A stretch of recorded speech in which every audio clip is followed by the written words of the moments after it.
네, 여러분 안녕하십니까. 시각 콘텐츠 문화사 제5강을 시작하겠습니다. 저는 경주대학교 디자인 애니메이션 학부의 고경래 교수입니다. 네, 이번 강의는 타이포그라피를 가지고 진행해 보겠습니다. 네, 이번 시간 타이포그래피를 가지고 공부해 보도록 하겠습니다. 타이포그래피라고 하면 여러분들 좀 생소한 학생들도 있을 것입니다. 그림 그리기에 익숙하지 이런 타이포그래피는 뭔지 좀 생소할 텐데요. 사실은 우리가 디자인을 하는 입장에서 타이포그래피를 빼놓고 생각할 수 없습니다. 물론 그림을 잘 그리는 것, 좋은 이미지를 생산하는 것도 필요한데 글이라고 하는 것, 문자라고 하는 것도 그림과 마찬가지로 우리가 조형성을 생각해야 되고 효과적인 어떤 글이라고 하는 것을 어떻게 표현해야 될지 그런 것들을 이제 시각 디자이너가 고민을 하게 되는 거죠. 타이포그래피를 잘하면 인기 있는 연예인이나 화려한 그래픽 이런 것들이 없더라도 그 광고가 사람들의 시선을 사로잡을 수 있습니다. 바로 그런 힘이 타이포그래피에 있다는 것인데요. 그래서 타이포그래피는 일종의 시각적인 말걸기라고 할 수 있습니다. 일반적으로 타이포그래피의 역할은 효과적으로 말을 거는 것이라고 하겠는데요. 인쇄 및 영상 매체에서 대중, 즉 소비자를 향해서 말을 겁니다. 문자를 통해서 정보를 전달하고 거기에 플러스해서 시각적 기호로서 좀 더 풍부한 의미를 전달하는 것이죠. 문자이면서 또 그것이 문자를 넘어서서 시각적인 기호가 되어서 문자만으로는 전달되기 어려운 풍부한 의미를 전달한다는 것입니다. 그리고 이 타이포그래피를 통해서 우리는 메시지를 시각화할 수 있습니다. 시각화. 카피라이터가 작성한 광고 문안을 시각적으로 구체화하는 것이 바로 시각 디자이너의 일이죠. 언어적인 상징을 시각적 상징으로 전환해서 광고의 체계를 구축할 수 있습니다. 다양한 표현 방식과 규칙을 적용해서 풍부한 의미를 전달할 수 있도록 하는 것이 바로 타이포그래피입니다.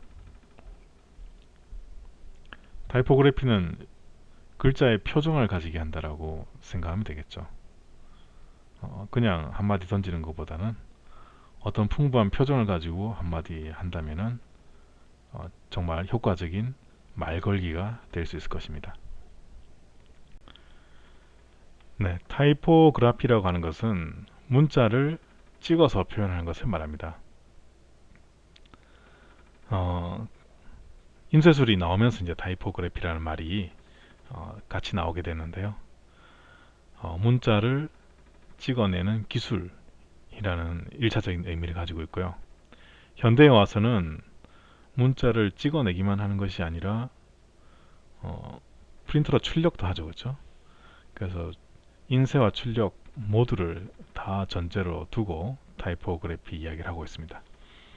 그래서 인쇄술과 관련된 것만 타이포그래피가 아니라 컴퓨터 영상에서 디자이너가 어떤 식으로 글씨를 출력해서 표현할 것인지 그런 쉽게 해서 디자인이죠. 문자에 대한 디자인, 문자 표현의 디자인을 하는 것까지 이제 타이포그래피의 영역으로 잡고 있습니다. 보니까 이제 이 타이포그래피가 이제 그만큼 자유로워졌다는 거죠. 자유로워지다 보니까 왼쪽 그림과 같은 게 나왔죠. 그 손의 모양이 전체적으로 형상화되어 있고 그 안에 손과 팔, 손목 이런 그 손과 관련된 단어들이 아주 크게 작게 잘 배치가 되어 있습니다. 어떤 그 타이포그래피의 자유로움을 이야기하고 있다고 볼 수 있겠습니다. 손이 짓고 있는 표정이 굉장히 자연스러워 보여, 자유로워 보이죠. 그리고 오른쪽에 흰색 바탕에 팩트라고 적혀 있네요. 팩트. 이런 원래 타이포그래피는 이렇게 문서를 생산하는데 사용되었던 기술이고요. 이런 어떤 출력 방식은 예전 시대에 인쇄하는 방식과 비슷한 어떤 레이아웃을 보여주고 있습니다.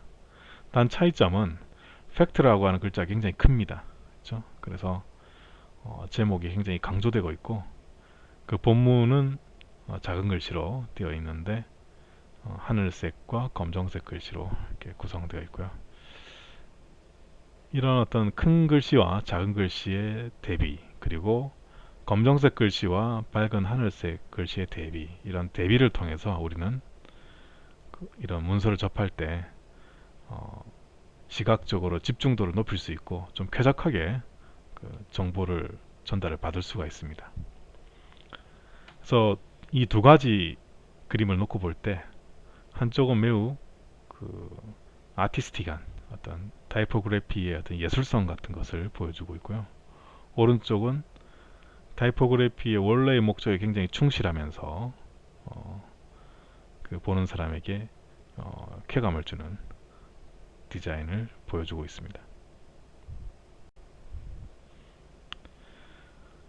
타이포그래피의 개념을 보겠습니다. 원래 타이포그래피는 2차원 평면에 형성하는 문자 조형이라고 할 수 있겠는데요. 원래 활자, 서체의 배열을 가리켰습니다. 찍어내기 위해서, 어떤 문서를 찍어내기 위해서 활자를 배열해야 되는데, 특히 글자 또는 기호를 중심으로 해서 2차원적인 조형 표현을 만들어냈다고 하겠습니다. 원래 이렇게 활자 그리고 활판 인쇄술과 관련된 용어였는데요. 오늘날에는 글자뿐만 아니라 그림까지도 첨가해서 구성하고 계획하는, 즉 그래픽 디자인 전체를 의미하기도 합니다. 특히 편집 디자인 분야에서 폰트의 선택이나 글자의 크기와 배치 등을 구성한다는 말은 계획한다고 하는 것입니다. 어떻게 배치하면 좋을지, 제목을 어떤 크기로 하면 좋을지, 본문은 어떤 색으로, 어떤 크기라고, 어떤 컬러로 하면 좋을지, 이런 그런 계획을 말하죠.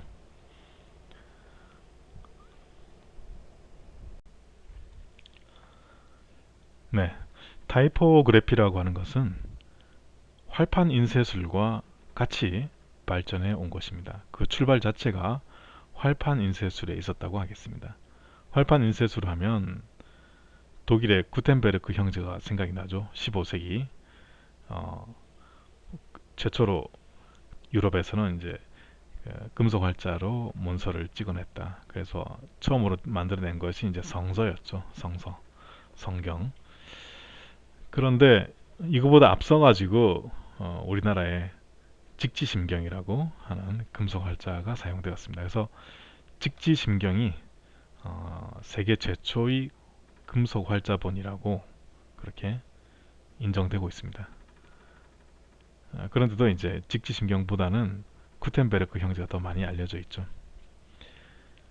어쨌든 이런 그 우리가 오랜 역사를 가지고 있는 이 금속 활자 기술인데요. 여기 그림을 보면 진달래꽃이라고 이렇게 활자를 활판에다가 이렇게 고정을 하고 있는 모습이 보입니다. 그리고 밑에는 이제 어떤 책에 들어가는, 본문에 들어가는 내용 같은데요. 이렇게 글씨 하나하나를 이렇게 간격을 잘 배열해 가지고 활판을 만들고, 그 활판에 종이를 덮어서 이렇게 높은 압력으로, 큰 압력으로 찍어내는 이것이 이제 활판 인쇄술이죠. 타이포그래피의 어원을 살펴보자면 타이포, 활자를 의미하는 타이포와 기술을 의미하는 그래피가 합성된 것이라고 하겠습니다. 기록 행위와 방법을 의미하는 타이포, 그렇죠? 그리고 기술을 의미하는 점이어 그래피가 합성된 것입니다. 그래서 이 합성된 글자의 의미는 활자를 다루는 기술, 즉 활판의 제작과 인쇄에 관련된 기술, 이런 뜻을 가지고 있습니다. 그래서 원래는 활판 인쇄술과 관련된 용어였지만 요즘은 활판 없이도 출력이 가능하죠. 네, 컴퓨터 영상에서 폰트를 조절해가지고 바로 활판 작업 없이 바로 출력을 할 수 있는 시대에 살고 있습니다. 그래서 오늘날의 타이포그래피는 이전 시대의 활판 인쇄 분야와 현대의 디지털 출력 분야를 모두 포함해서 문자의 모양과 스타일 구현에 관련된 모든 기술, 디자인과 판단 능력을 이야기한다고 하겠습니다. 네, 이 그림은 그 활판 인쇄 조형과 활판 없이 컴퓨터 화면상에서 폰트로 만들어내는 조형 간의 비교라 그럴까요? 어떤 비교를 해볼 수 있는 그림입니다. 왼쪽의 그림 같은 경우는 알파벳 활자가 제시되어 있고요. 이것이 빽빽하게 잘 활판으로 잘 고정되어 있습니다. 활판에 잘 고정되어 있고요. 그리고 이런 그 활판을 가지고도 조금 자유로운 조형을 할 수 있는데 이것이 이제 오른쪽 상단의 그림입니다. 다양한 서체와 다양한 크기의 활자가 이렇게 저렇게 앞으로 옆으로 이렇게 자유롭게 배치가 되어 있는데요. 이렇게 활판을 가지고도 자유로운 배치를 통해서 조형성을 보여줄 수 있습니다. 오른쪽 하단 같은 경우는 활판 없이 컴퓨터 화면상에서 폰트의 크기를 조절하고 간격을 조절하고 색상을 조절해서 색을 조절해서 자유로운 활판보다 좀 더 자유로운 타이포그래피를 보여주고 있습니다. 네, 타이포그래피라고 하는 것이 그 출발이 금속 활자와 관계된 것입니다. 그것을 앞에서 이야기했죠. 그래서 금속 활자와 금속 활판 이것에 의해서 짧은 시간에 대량의 인쇄물을 만들어낼 수가 있게 되었죠. 그러면서 그 기술이라고 하는 것은 대단한 가치가 있는 것이었죠. 그렇게 금속 활자를 다루어서 원하는 출력물을 만들어낼 수 있는 인쇄물을 만들어낼 수 있는 그 기술을 이제 타이포그래피라고 했는데요. 거기서 시작한 것이 이제 오늘날에는 굉장히 자유로운 예술적인 타이포그래피까지 오게 되었습니다. 자, 그러면 이런 오늘날의 타이포그래피가 되기까지 어떤 그 변화가 있었을까, 어떤 혁신이 있었을까 라고 했을 때 우리는 바우하우스를 빼놓을 수가 없겠습니다. 바우하우스는 구성주의로 유명하죠. 이 바우하우스는 그래서 그 문자에 있었어도 구성주의의 사고방식을 적용했습니다. 그래서 장식적인 옛날의 유형을 극복하고 근대적인 타이포를 시작했는데요. 유니버설 서체라고 하는 것이 이제 바우하우스에서 개발된 바 있습니다. 이것은 이제 글씨에 정말 장식적인 요소를 다 배제하고 요체만 가지고 아주 심플한 아주 순수한 그 글자의 요체만 가지고 서체를 만들어낸 것인데요. 이런 것들이 나오게 된 이유는 바우하우스라고 하는 곳은 이 타이포그래피를 통해서 커뮤니케이션의 기능성을 더욱 중요시 여겼던 것이죠. 그래서 이런 기능성을 중요시 여기는 것은 바우하우스의 전체적인 어떤 그 디자인 정신이었습니다. 그러면서 이 타이포그래피라고 하는 것이 기능성을 중요시 여기는 근대적인 디자인의 한 분야로 정착을 하게 된 것입니다. 그러면 오늘날 이런 기능성 중심의 그 타이포그래피만이냐? 그렇지는 않습니다. 활판 인쇄술 이전의 장식적인 그래픽도 일부 개성되고 있습니다. 즉 활판이 나오기 전에 손으로 일일이 글을 쓰고 그림을 그려서 책을 만들었던 그 시기의 장식적인 그래픽도 현대 타이포그래피에 영향을 주고 있습니다. 이런 류의 타이포그래피라고 하는 것은 뭐 타이포그래피라 해야 될까요? 그냥 그래픽이라고 해야 되겠죠. 그래픽은 책 만들기에서 많이 사용되었는데요. 책 만들기에서 볼 수 있는 고전적인 어떤 스타일이 현대의 타이포그래피에도 영향을 주고 있습니다. 또한 이런 고전적인 타이포그래피, 그 다음에 바우하우스가 중심이 된 기능적인 타이포그래피 외에도 미국식의 아메리칸 타이포그래피가 새롭게 등장했는데요. 이것의 특징은 유기적이고 유동적인 어떤 느낌을 준다는 것입니다. 이러한 타이포그래피의 기원은 무엇일까요? 그 기원은 고대 주근이의 봉인과 화폐 유통에서 찾아볼 수 있고요. 그리고 최초 이동 가능했던 인쇄 가공품이라고 하는 것은 파이스토스 원반이라고 이렇게 우리가 이야기하고 있습니다. 이 파이스토스 원반 뒤에서 그림을 볼 텐데 이것의 진짜 목적에 대해서는 아직까지 알 수 없습니다.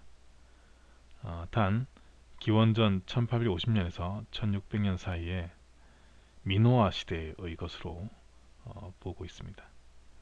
이것은 그리스의 크레타 섬의 헤라클리온 고고박물관의 전시 중에 있는데요. 뒤에서 그림을 보도록 하겠습니다. 이 그림은 바우하우스에서 개발된 유니버설 서체 디자인입니다. 개발자는 헤르베르트 바이어라고 하는 사람인데요. 바우하우스 학생 출신입니다. 바우하우스의 학생으로 시작해서 마이스터까지 됐고요. 타이포그래피 분야에서 일대 혁신을 일으킨 사람이라고 할 수 있겠습니다. 쓸데없이 장황한 고딕체나 세리프체를 대신하기 위해서 만들었는데요. 이 서체는 산세리프체, 즉 장식이 배치된 산세리프체의 특성을 고스란히 담고 있고 가장 기본적인 기하학적인 형태를 이용해서 단순하고 합리적인 구조를 만들어낸 것입니다. 또한 헤르베르트 바이어는 대문자 사용도 생략하고, 그렇죠? 대문자 사용을 생략했다는 것입니다. 특이하죠? 조판에서 양끝 정렬 대신 오늘날 많이 사용하는 왼쪽 정렬을 실험했습니다. 군더더기 없는 깔끔하고 명료한 타이포그래피 작업은 바우하우스의 정신이 깃들어 있는 것으로 평가되고 있습니다. 네, 제시된 그림은 조본 디자인, 책 만들기 디자인을 보여주고 있습니다. 타이포그래피라고 하는 것은 이런 책 만들기와 뗄래야 뗄 수 없는 깊은 관계를 가지고 있죠. 표지만 보더라도 이 책이 어떤 책인지, 어떤 내용을 담고 있는지 상징적으로 보여주는 기능이 있고요. 그러면서 또한 독자에게 호기심과 어떤 매력을 불러일으켜 가지고 책을 사서 보게끔 만드는 그런 기능이 있습니다.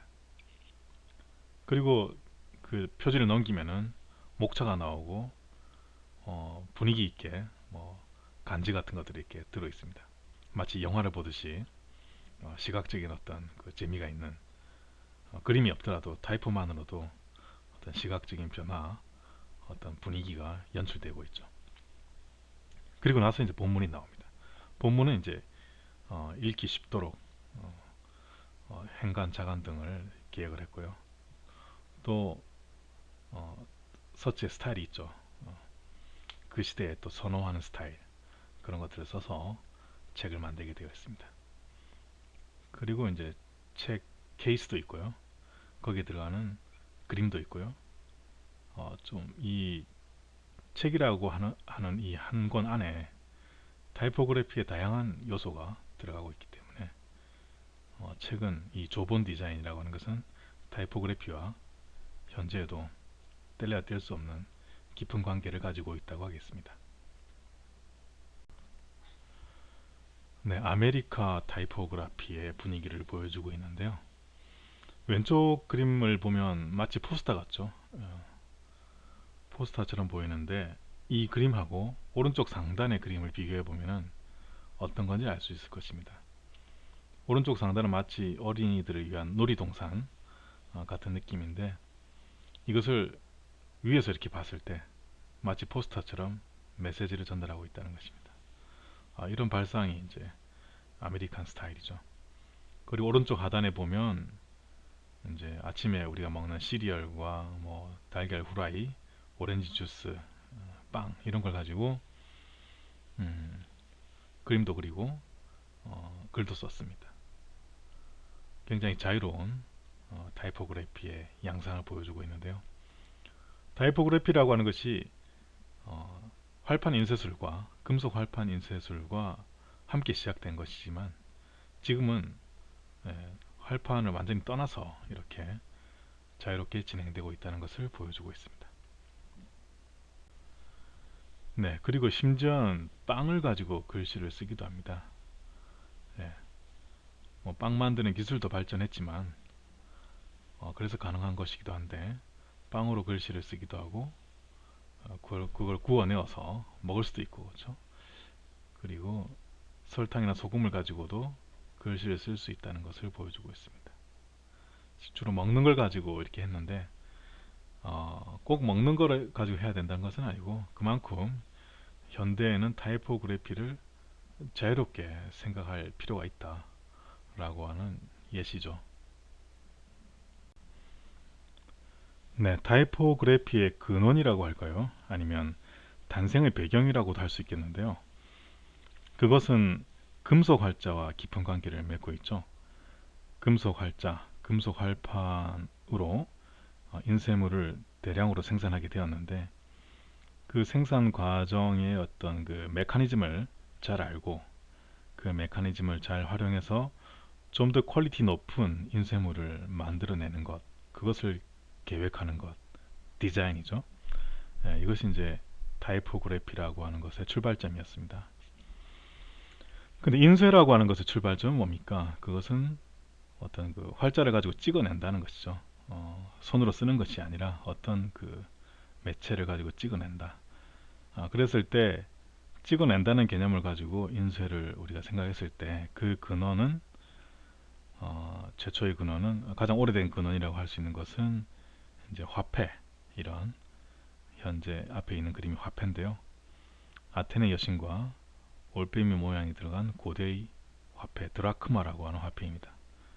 이런 것에서 그 인쇄의 인쇄술의 근원을 우리가 찾아볼 수 있고요. 그 다음으로는 다음 장입니다. 죽은 자의 봉인이라고 하는 것입니다. 죽은 사람의 관에 이렇게 뚜껑에 이렇게 봉인하는 것. 여기서도 화폐와 비슷한 기법이 적용된 것을 볼 수 있는데 여기도 뭔가 찍어낸다. 그리는 것이 아니라 손으로 그리는 것이 아니라 어떤 그 찍을 수 있는 어떤 도구를 만들어 가지고 찍어낸다 라고 하는 것에서 봤을 때, 관점에서 봤을 때 이런 화폐나 이런 봉인 이런 것들이 인쇄 기술의 근원으로 볼 수 있다 라고 하는 것입니다. 그런데 좀 재밌는 일이 있습니다. 앞에 그림인데요, 마치 비스켓처럼 생겼는데 그리스령의 크레타 섬 파이에스토스 지역에서 발견된 원반이라는 것입니다.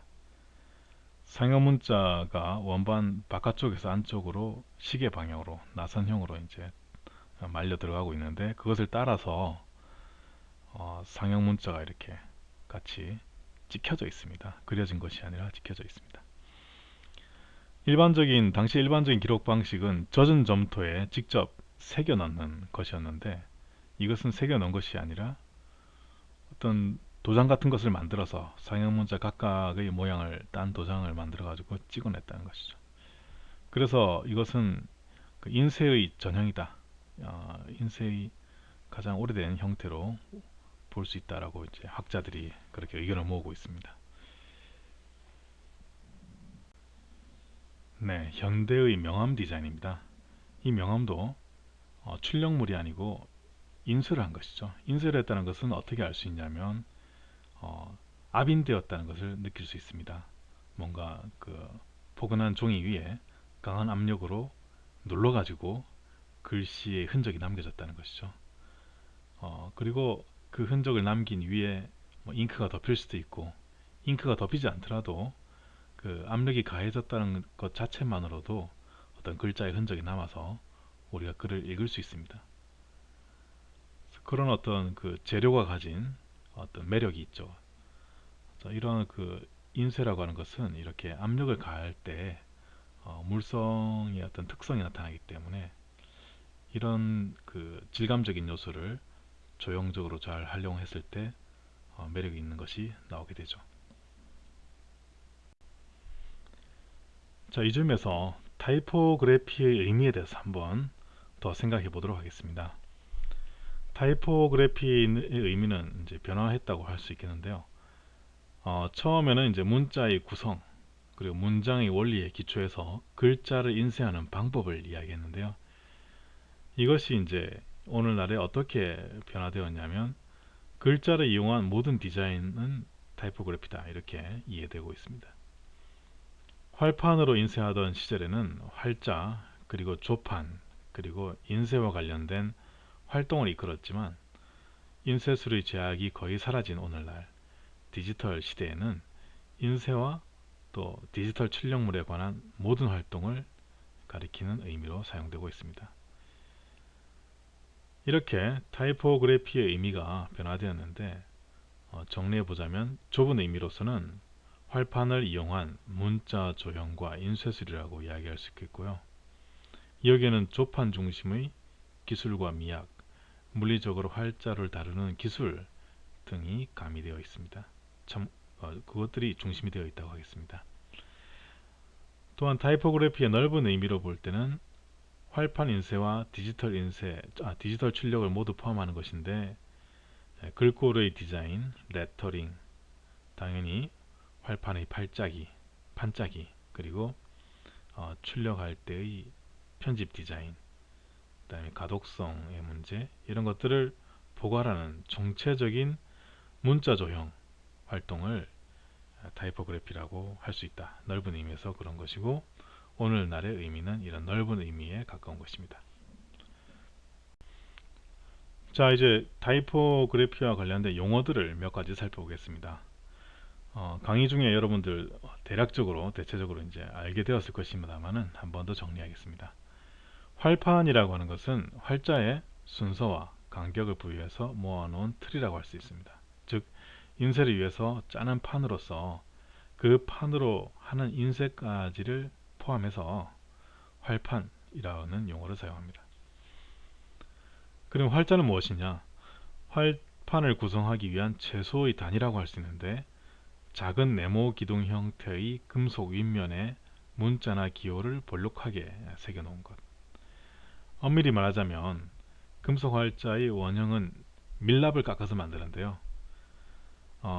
이것은 새겨서 만드는 것입니다. 하지만 실제 활판을 짤 때 사용하는 활자는 이 밀랍으로 깎아서 만든 원형을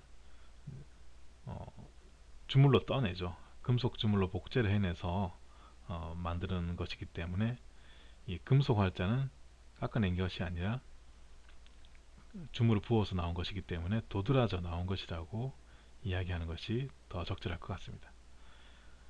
아무튼 이것이 이제 활자의 개념이고요. 그리고 서체는 무엇인가? 서체는 활자 윗면에 도드라져 나온 글자의 모양을 말합니다. 즉 인쇄를 했을 때 찍혀 나오는 글자의 모양을 서체라 그럽니다.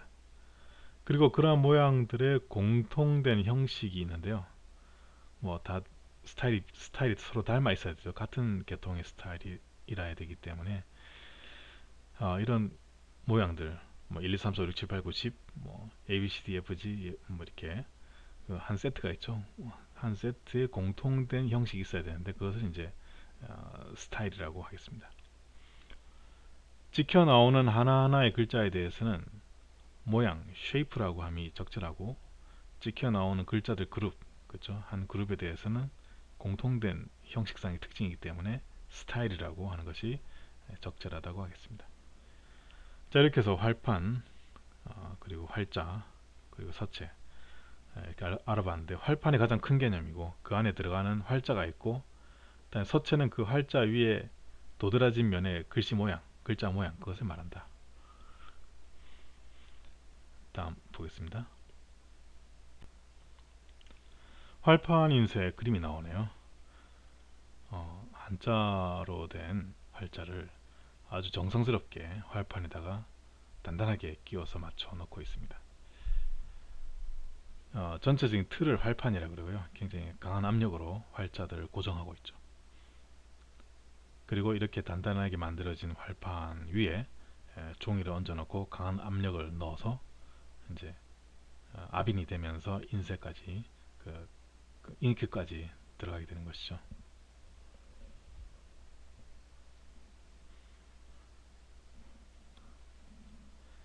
네, 앞서 활판을 보았습니다만은 활판에 들어가는 활자 어떻게 생겼는지 좀 자세히 보도록 하겠습니다. 이 활자는 활판을 구성하는 최소 단위죠. 작은 육면체 금속 막대 위에 글씨 모양이 도드라져 나와 있습니다. 그리고 찍었을 때, 그것을 종이 위에 찍었을 때 그 글씨 모양이 그대로 찍히게 되는 것이죠. 이것을 서체라고 합니다. 서체. 그래서 활자와 서체의 관계를 이 그림이 보여주고 있습니다. 네, 앞서서 우리는 활판과 활자의 관계를 봤고요. 그 다음에 활자와 서체의 관계를 봤습니다. 활판이라고 하는 것이 가장 큰 개념이고, 그것은 활자들로 구성되어 있죠. 즉 활자들이 아주 빽빽하게 활판 안에 단단하게 이렇게 모여 있습니다. 그래서 활자는 활판을 구성하는 최소 단위라고 할 수 있습니다. 그리고 서체는 뭐냐면은 그 사각형 막대 최상단에 글자의 모양이 도드라져 나와 있는데, 그 도드라지 나와 있는 부분이 잉크로 종이에 찍었을 때 글자의 모양으로 나타납니다. 그 모양으로 나타나는 것, 그것을 서체라고 합니다. 그러면 서체와 폰트는 어떤 관계가 있을까요? 그것을 보도록 하겠습니다. 폰트는 서체 한 벌이 가지고 있는 공통된 형식적 특성, 그것이 보장된, 즉 스타일이 분명한 서체 한 벌을 말합니다. 서체 한 벌이라고 하는 것은 문자, 숫자, 기호를 모두 갖춘 것을 말하는데, 한글 폰트를 예를 들자면은 기역, 니은, 디귿, 리을, 미음, 비읍, 시옷, 이응, 지읒, 피읍, 히읗, 그 다음에 아야, 어여, 어유, 우유, 우유, 의이, 그걸 다 갖춘 걸 말하고요. 숫자 같은 경우는 1, 2, 3, 4, 5, 6, 7, 8, 9, 0 다 갖춘 거. 그 다음에 기호는 많죠. 뭐 수학기호, 특수기호 이런 것까지 다 갖춘 것.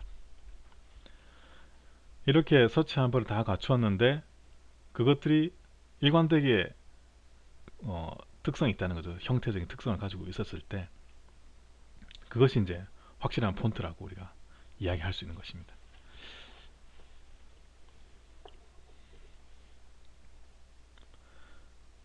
그래서 활자의 몸체는 밀랍 원형을 따라서 만든 금속 주물인데, 그 활자의 존재 목적은 찍혀 나오는 글자의 모양, 즉 마크 이고요. 그리고 이 모양은 밀랍 원형에 적용된 스타일이 이미 결정한다는 것이죠. 즉 밀랍 원형을 만들기 전에 디자이너의 그 마음속이나 어떤 스케치 도안 속에는 이미 스타일이 결정되어 있어야 한다는 것입니다. 그래야지 진정한 형식적 일관성이 있는 스타일이 일정한 폰트가 탄생할 수 있는 것이죠. 그래서 폰트의 핵심은 스타일이라고 할 수 있겠습니다. 스타일은 눈에 보이는 것은 아닙니다. 그 자체로 눈에 보이는 것은 아니지만 서체 한 벌을 통해서 전체적으로 일관성을 보여주는 것이죠. 오늘날은 활자 없이, 즉 타이프 없이 폰트만으로 원하는 스타일의 글자를 출력할 수 있습니다. 인쇄소에 가지 않아도 되죠. 자기 컴퓨터 앞에서 여러가지 폰트를 보면서 쓰고 싶은 것을 선택해서 조절해서 쓸 수 있습니다. 우리의 그 인간이라 그런 것도 폰트와 비슷한 부분이 있지 않나 하는 생각을 하게 되었습니다. 우리의 몸이라고 하는 것은 물려받은 유전자를 따라서 단백질로 이루어져 있습니다. 활자의 몸체도 밀랍 원형을 따라서 금속으로 만들어진 것이죠. 그리고 우리라는 존재는 어떤 식으로든 세상에 흔적을 남기게 되겠습니다. 또 폰트 또한, 그 활자 또한 흔적을 남기죠. 종이 위에다가. 근데 그것이 어떤 스타일로 나타날지, 어떤 서체가 될지, 어떤 서체를 찍어낼지 라고 하는 것은 무엇에 의해서 결정되느냐, 이미 어, 스타일에 의해서 결정이 된다는 것이죠. 그것처럼 우리가 세상에 남기는 흔적도 우리가 가지고 있는 보이지 않는, 그 자체로 보이지 않는 생각과 신념, 이것에 따라서 결정된다는 것입니다. 그래서 여러분들은 이제 20살 되었고 앞으로 살아갈 날들이 굉장히 많습니다. 어떤 식으로든 세상에 흔적을 남기게 되는데 어, 이, 이 시기에 20대 때 어떤 생각을 가지고 어떤 신념을 가지고 공부하느냐에 따라서 20년, 30년 뒤에 여러분들이 남길 수 있는 흔적이라고 하는 것의 모양이, 그 스타일이 결정이 되겠죠. 그래서 열심히 공부하시기 바랍니다. 흔적이라고 하는 것은 생각과 신념을 보여주는 단면이고, 그것의 가치는 대체로 역사가 평가를 하게 됩니다.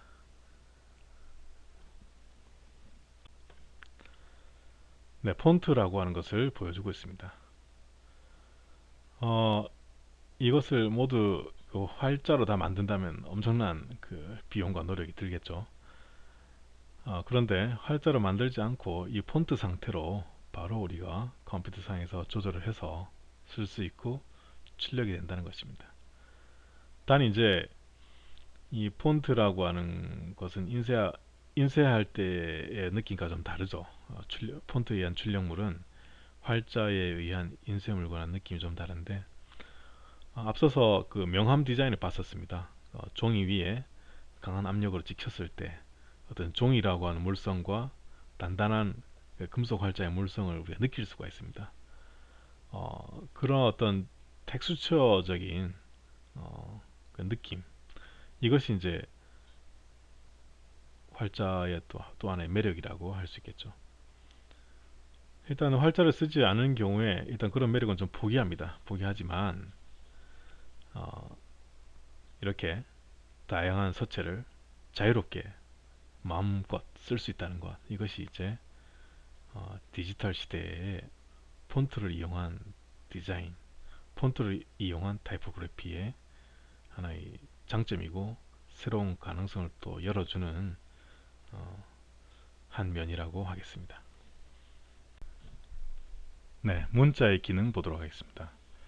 문자의 중요한 기능은 지식과 정보의 기록과 전달, 보존, 이런 것을 들 수 있겠는데요. 또 이것이 시공을 초월해서 이루어집니다. 시공을 초월한 경험의 축적. 대표적인 것이 이제 책이라고 하는 것이죠. 책이라고 하는 형태로 이런 지식과 정보가 집약되고 전달되고 보존됩니다. 그래서 책 만들기의 역사라고 하는 것이 굉장히 흥미로운데요. 이것을 우리는 코덱스라고 합니다. 인쇄되지 않고 사람의 손으로 직접 쓰여진 옛날의 책들을 코덱스라고 하는데요. 코덱스가 나오기 전에는 두루마리 형태의 문서를 썼죠. 두루마리 형태의 문서는 굉장히 길쭉한 형태이기 때문에 어떤 필요한 부분을 찾기 위해서는 두루마리를 처음부터 끝까지 다 돌려봐야 되는 불편함이 있었습니다. 그런데 낱장으로 된 문서들을 이렇게 하나로 묶어놨을 때 뭔가 필요한 정보를 찾기가 쉽죠. 그런 특성을 가진 것이 이제 코덱스라고 하겠는데요.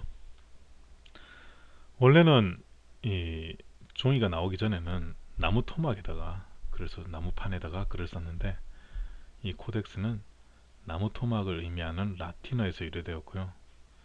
라틴어로 책이라는 의미를 가지고 있고, 영어로서는 성서, 고전 등의 사본이라는 뜻이 있고, 또 고어로서 법전이라고 하는 뜻을 가지고 있습니다. 이 코덱스는 낱장 문서들을 묶어서 표지로 싼 것을 말하는데, 현대의 책과 비슷한 형태이고, 즉 두루마리 형태의 책을 극복한 거죠. 그래서 코덱스는 로마의 발명품으로 유라시아 문화의 책의 형태로 나온 최초의 양식이 되었다. 종이라고 하는 것은 동양에서 발생해서 서양으로 넘어가서 르네상스를 일으키는 데 많은 도움을 준 것이죠. 근데 코덱스라고 하는 이 책의 형태는 거꾸로 서양에서 발명되어서 이렇게 동아시아로 아시아로 넘어왔다라고 할 수 있겠습니다. 네, 코덱스라고 하는 것이 어떤 것인지 보여주는 그림입니다. 악보가 그려져 있습니다. 악보가 그려져 있고요. 그리고 화려한 장식이 그려져 있습니다. 이 모든 것은 인쇄가 아니라 손으로 그려진 것이고요. 손으로 그려졌지만 책의 형태를 하고 있습니다. 그렇죠? 손으로 쓰여진 문서들을 책의 형태로 묶어 놓은 것, 그리고 겉표지를 이제 가죽으로 해서 완전한 책의 형태를 하고 있습니다. 네, 코덱스를 한마디로 이야기하자면 제본된 필사본이라고 하겠는데요. 필사본들, 낱장들을 다 모아서 이렇게 하나로 제본했다는 뜻이죠. 이 코덱스는 기술적으로 볼 때 오늘날의 책과 거의 같은 형태입니다. 단 코덱스는 인쇄된 것이 아니라 고대 후기부터 중세에 걸쳐서 사람이 직접 손으로 쓴 것들, 그것을 모아놓은 것을 말합니다. 고전적인 양장 제본을 할 필사본인데요. 이것을 학문적으로 연구하는 분야를 사본학이라 그러고 폭넓게 고문서 전반을 연구하는 것을 고문서학이라고 합니다. 참고로 알아두시고요. 본래 동서양을 막론하고 초기의 서적은 두루마리 형태였지만 서양에서는 양피지 발명 이후에, 그리고 동양에서는 목판 인쇄술 발명 이후에 이렇게 책의 형태로 나오게 되었습니다. 정보가 순차적으로 나열되어 있어서 원하는 정보를 찾기 힘든 두루마리와는 달리 코덱스는 랜덤 액세스가 가능하죠. 코덱스로 인쇄된 정보는 원하는 족수를 바로 찾아서 살펴볼 수가 있습니다. 현대 용어로는 랜덤 액세스라고 합니다. 처음부터 끝까지 차례대로 보는 것이 아니라 랜덤하게, 그렇죠? 바로 이렇게 대충 찾아 들어가서 상세한 것을 빨리 찾아내는 것을 말하는 것이죠. 그래서 이 코덱스라는 말과 인덱스라는 말도 한번 비교해 볼 만합니다. 인덱스라고 하는 것은 랜덤하지 않고 조직적인 접근이 가능하도록 안내하는 것을 말하는데요. 목차 같은 것을 말하죠. 목차나 또는 책의 제일 뒤에 있는 뭐 찾아보기, 그런 것들을 이제 인덱스라 그러는데, 좀 더 랜덤한 것을 보완하는 것이죠. 네, 초기의 책들은 이렇게 두루마리 형태였죠. 그래서 원하는 정보를 찾으려고 그러면은 저걸 계속 돌려보면서 찾아야 한다는 거죠. 그런데 이제 코덱스가 나오면서 그런 이제 불편함이 사라지게 되었다. 네, 코덱스가 나옴으로 해서 두루마리 형태의 책의 한계, 불편한 점을 극복했다고 할 수 있겠는데요. 이 코덱스의 어떤 최초 형태라고 하는 것은 나그 함마디 문서와 코덱스 아르겐테우스에서 찾아볼 수 있습니다. 나그 함마디 문서는 최초의 네모난 형태의 책자로 이렇게 알려져 있습니다. 네모난 형태의 파피루스를 묶어서 가죽으로 감싼 것인데요. 이 파피루스는 이제 식물이죠. 페이퍼의 어원인데요. 파피루스라는 식물을 가지고 종이를 만들어서 거기에다가 정보를 적은 것을 말합니다. 이 형태가 네모난 형태였는데 이렇게 네모난 형태의 파피루스를 묶어서 책으로 만든 것이 나그 함마디 문서고, 오늘날의 네모난 책들의 어떤 가장 그 원형 조상이라고 할 수 있겠습니다. 그리고 코덱스 아르겐테우스는 6세기경에 필사본으로 나온 책자인데요. 은의 서라고 알려져 있습니다. 4세기에 울필라스 주교가 고트어로 번역한 성경 내용이 포함되어 있고, 총 336페이지였는데 그 중에 188페이지가 보존되고 있습니다. 네, 현재 그림은 나그 함마디 문서입니다. 이것은 1945년 이집트 나그 함마디 마을 근처에서 발견된 초기 기독교의 영지주의 복음서를 가리킵니다. 영지주의는 이제 정통파 기독교와는 달리 어, 믿음보다도 삶을 더 이제 중요시하는 것이었죠. 그래서 보통 이제 믿음을 통해서 구원받는다 그러는데 영지주의에서는 알아야 믿음이 생긴다 이렇게 이야기하는 것이죠. 이렇게 그 영지주의 이제 당시에 정통파 기독교에서 봤을 때는 이제 이단으로 배격해야 될 대상이다 보니까 영지주의 이 복음서는 이제 잘 숨겨져 있었습니다. 이렇게 숨겨져 있다가 발견된 것인데 이 숨겨졌다가 발견된 이 나가 한마디 문서에서 최초의 책의 형태를 우리가 보게 되었다라고 하는 것입니다. 네, 은의서라고 알려져 있는 코덱스 아르겐테우스의 모습입니다. 웁살라 대학의 도서관에 소장되어 있고 전시되고 있습니다. 이 코덱스 아르겐테우스는 고트족의 문화를 가장 풍부하게 기록해 놓은 책으로서 보존 가치가 매우 높은 것으로 평가받고 있습니다. 오늘날의 책의 형태를 여기서 볼 수 있고요. 책이라고 하는 형식을 통해서 문자가 기능하는 것이죠. 문자의 중요 기능인 지식의 축적과 전달이라고 하는 것이 이런 책의 형식을 통해서 가능하게 된 것입니다. 네, 이어서 우리는 켈스의서라고 하는 것을 보고 가겠습니다. 켈스의서는 켈스 수도원에서 보관해온 채색 장식이 된 복음집을 말합니다. 서기 800년경에 아일랜드 또는 영국 제도의 수도원들 중에서 제작한 것으로 추정하고 있습니다. 라틴어로 적혀져 있고요. 모두 손으로 쓴 것입니다. 손으로 쓰고 손으로 장식을 그린 것이죠. 현재 아일랜드의 국보가 되어 있으며 서양 캘리그래피 중에 최고의 걸작으로 이렇게 평가를 받고 있습니다.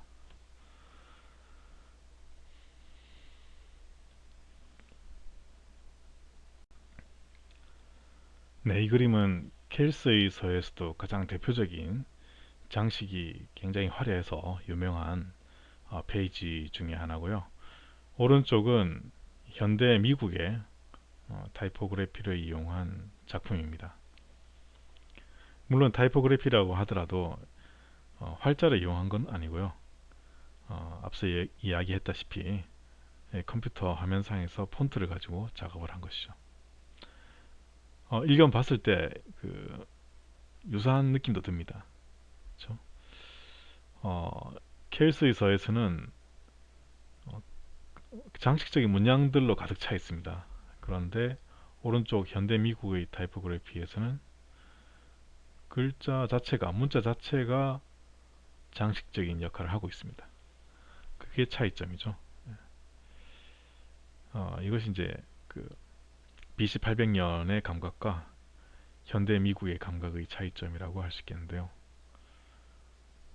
여러분들 한번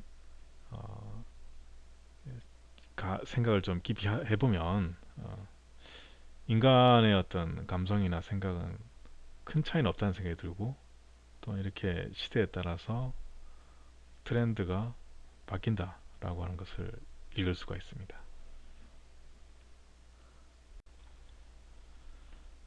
네, 타이포그라피라고 하는 것이 15세기 금속 활자에 의한 인쇄 시대가 개막되면서 각광을 받게 된 것이라고 할 수 있겠는데요. 즉 활자를 다루는 어떤 기술과 밀접한 관련이 있는 용어입니다.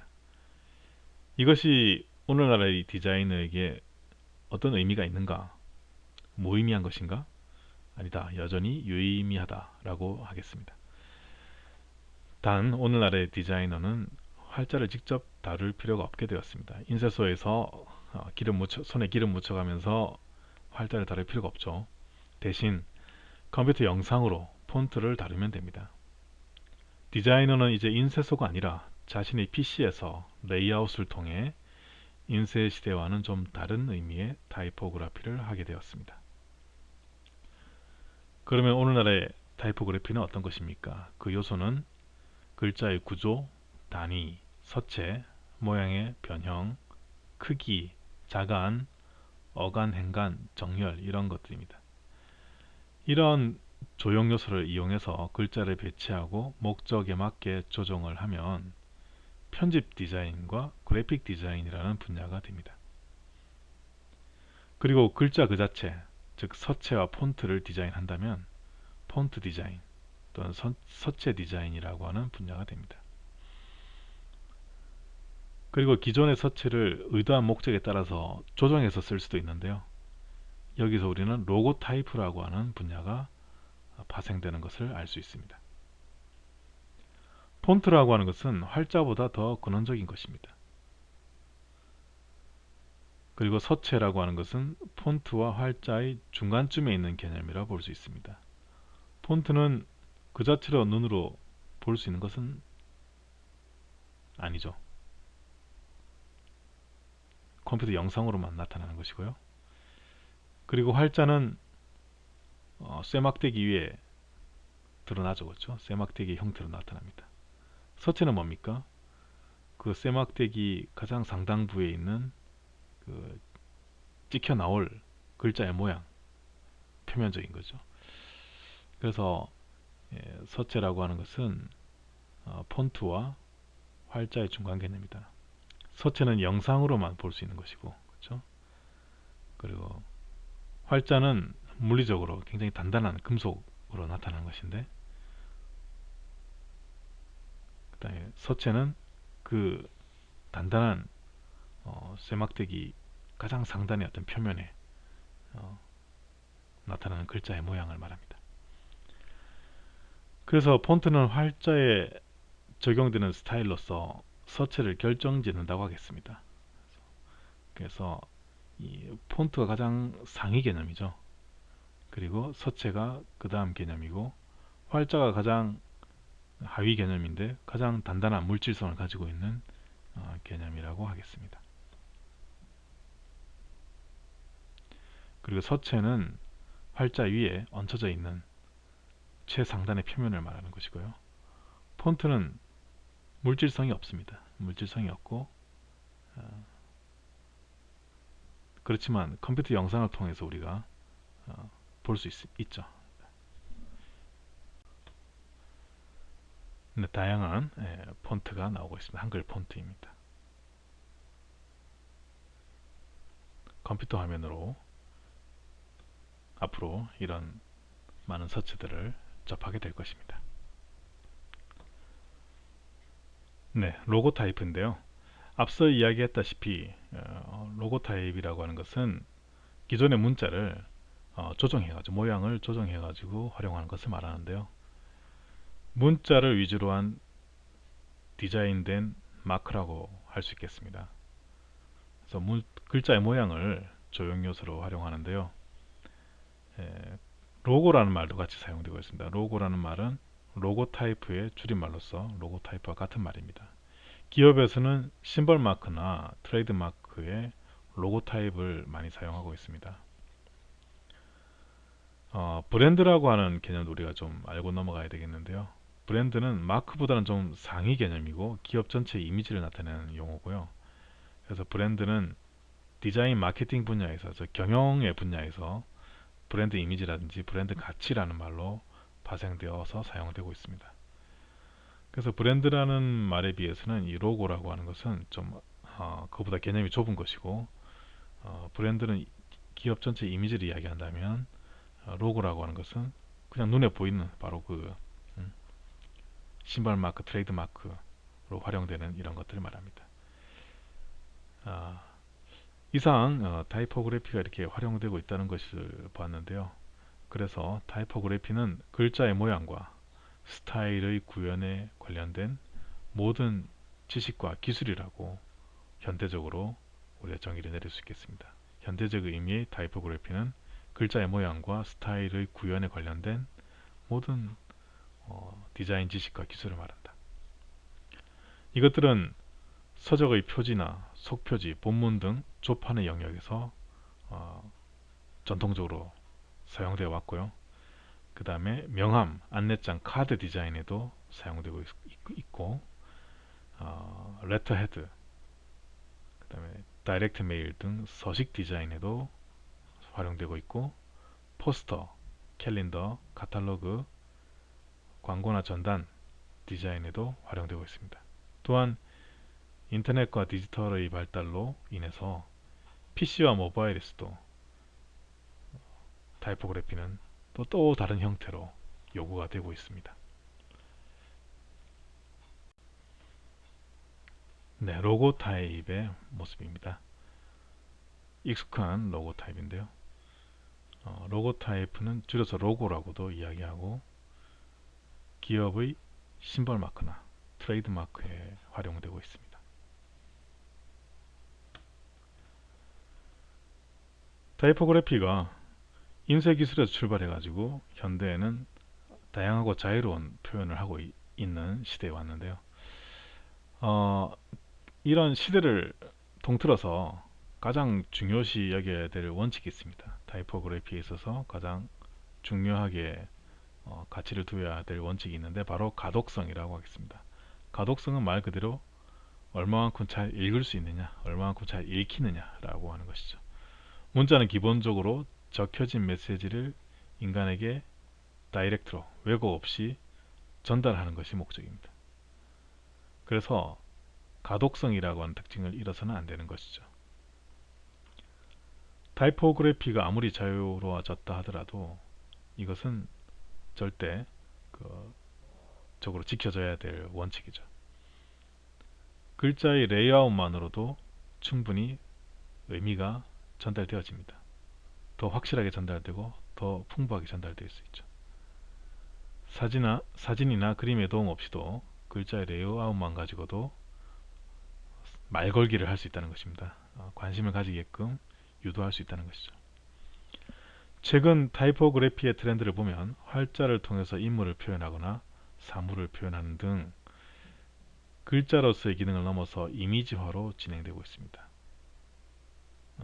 이건 약간 이제 로고 타입과는 좀 다른 형태인데, 예, 가독성보다는 신비성이나 유의성을 추구하는 경향이 있죠.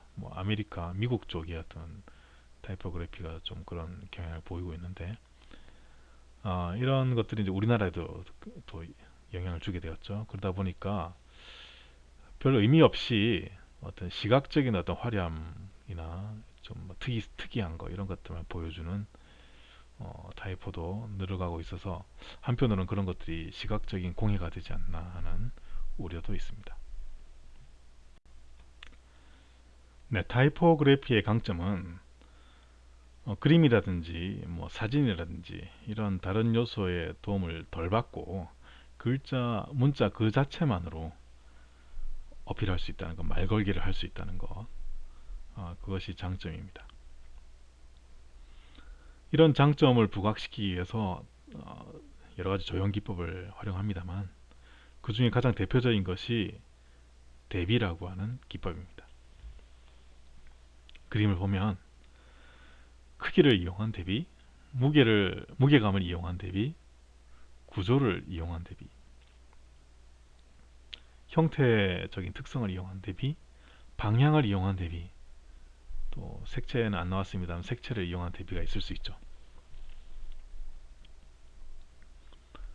이런 조형 기법을 통해서 글자에 이런 조형 기법을 더해 가지고 글자만으로도 충분히 주목성을 높일 수 있다는 것입니다.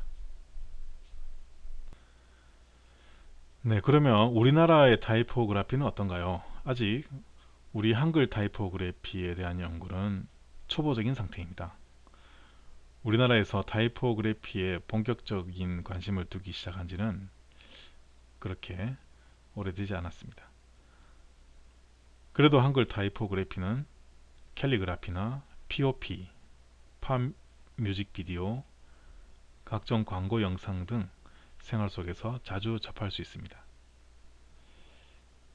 한글의 우수성과 아름다움은 타이포그래피에서도 많은 가능성을 품고 있습니다. 하지만 한글과 영문은 글꼴이 완전히 다르므로 한글 자체에 대한 타이포그래피 연구를 진행해야 되고, 이 부분에 해결할 과제들이 많이 남아 있습니다. 젊은 디자이너 여러분들이 많이 도전하면 좋겠습니다. 최근의 한글 타이포그래피의 어떤 모습을 볼 수 있는데요. 광복절 같은 경우 그 느낌이 잘 전달되고 있습니다. 그리고 꽃보다 물냉면 같은 경우도 그 냉면의 느낌 잘 전달되고 있고, 이런 분위기가 우리 한글 타이포그래피의 분위기고요. 여러분들하고 비슷한 세대의 20, 30대 디자이너들이 만들어낸 것들입니다. 네, 시각 콘텐츠 문화사 제5강을 마치도록 하겠습니다. 이번 강의에서는 타이포그래피를 위주로 살펴봤고요. 강의실에서 만나게 되면 좀 더 다른 자료를 가지고 깊이 있는 대화를 나누도록 하겠습니다. 수고 많았습니다.